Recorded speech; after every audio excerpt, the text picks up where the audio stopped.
Law enforcement has a message today for the Vietnamese community in and around Los Angeles. We know you are scared, but we need your help. Why are they saying this? Because after this daring maximum security jail escape of these three violent inmates, two of them with links to Vietnamese gangs. Police say these inmates escaped from this maximum security jail in Santa Ana by cutting through half-inch pipe. They then crawled through these plumbing ducts before climbing to the roof of this jail, using a rope made of bed sheets and towels all sort of tied together to rappel down from this building. Let me bring in Larry Levine. He is a former prison inmate, now serves as a prison consultant. You are always incredible sort of on walking us through these jailbreaks, these prison escapes. And so, Larry, first to you, when you hear the details of the tying the bed sheets, it's like this is the stuff you see in the movies. How can this happen still?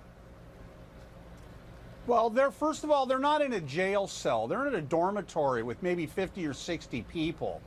And there's constantly laundry call where people are turning in their old laundry, getting new laundry.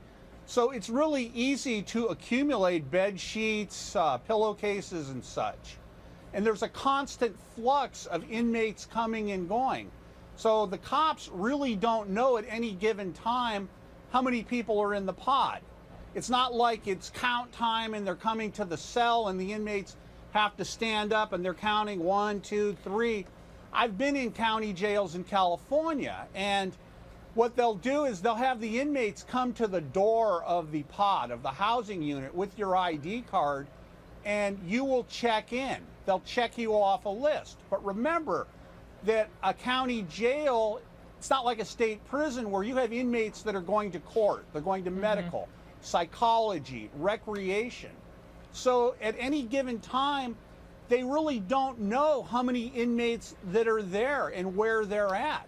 Yeah, I know that there's a So head it's called count. I census. read that there's a head count at 5 o'clock in the morning, and then the next head count isn't until 9 o'clock at night. So that's a huge gap where I guess technically these inmates, go unaccounted for. Add to that we heard also, Larry, the authorities, there was some sort of fight that broke out at this jail, and now authorities are thinking that was all a plot, a ploy, a distraction tactic, so these three could escape.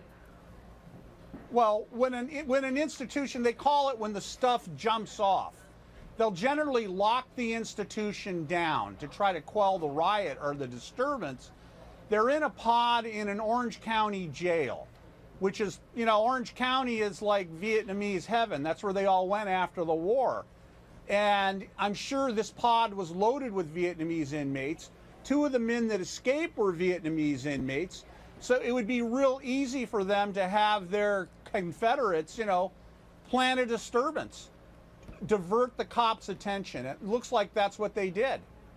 And when you hear from this lieutenant in Orange County from the sheriff's department, he was saying they absolutely believe that, some, if not all of them, are, his word was, embedded in the community, meaning sort of unlike the, upstate New York, prison escape where these guys had it was like, rivers and streams and in the middle of nowhere. This is Orange County, California, or Santa Ana. Well, you're in a major metropolitan, the Los Angeles major metropolitan area, millions and millions of people.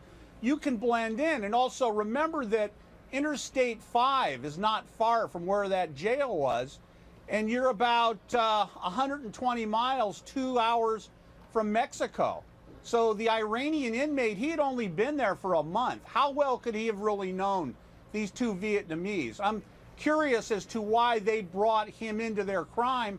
Maybe he provided them some outside resources they didn't have, such as transportation. But also, how did they get a hacksaw blade in there? This isn't like upstate New York. You don't have in a county jail inmate work crews working around tools. They had to get that in there somehow, and I really suspect when this is all said and done, we're going to hear that somebody bribed a deputy or a jail official to actually get those blades in there, maybe through the book cart, maybe in through laundry or something.